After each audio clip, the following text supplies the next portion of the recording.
When I was little, I used to look in my backyard for small animals and insects. I was probably not very popular among them, because I rarely saw any, but piles of nuts and carrots told me that they had lived there at one point or another. In a way, humanity's search for extraterrestrial life is similar, although obviously much more expensive. During the past few decades, we have spent billions sending rovers and probes to other planets, and in the process we have developed some methods to potentially, or as we'd like to think, detect if a planet has life. The most commonly used and straightforward method to detect life is by examining the levels of gases in a planet's atmosphere.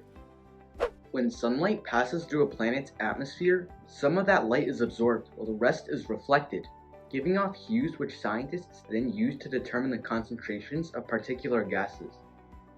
On Earth, the constantly fluctuating levels of oxygen, carbon dioxide, nitrogen, and methane are all the result of metabolic activities of living organisms. Carbon dioxide is a waste product of cellular respiration, as is oxygen a waste product of photosynthesis. Methane levels are always changing due to the decomposition of animals, as is nitrogen, which is also recycled during the nitrogen cycle by decomposers, bacteria, and plants. If scientists needed more evidence, a second method of detecting life that is much more concrete but harder to execute is by looking at the geology of the planet in question. We can try to detect features that are found on Earth, such as the structures called stromatolites. These mushroom-shaped growths are the result of early cyanobacteria adhering sediments together over long periods of time, sort of like construction workers building houses, but much slower.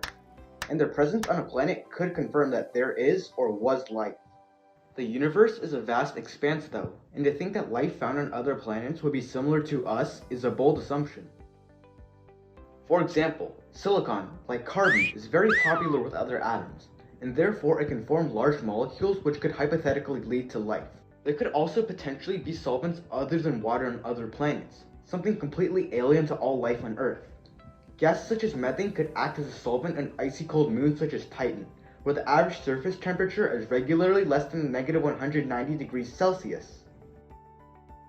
Life might even be on seemingly inhospitable planets or asteroids that we could gloss over, as at least one species of bacteria, Deinococcus, has been shown to live for years in the vacuum of space without any lasting damage, in addition being able to tolerate extreme temperatures.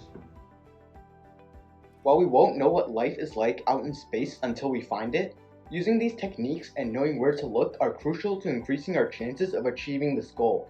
I hope you've learned something watching this video.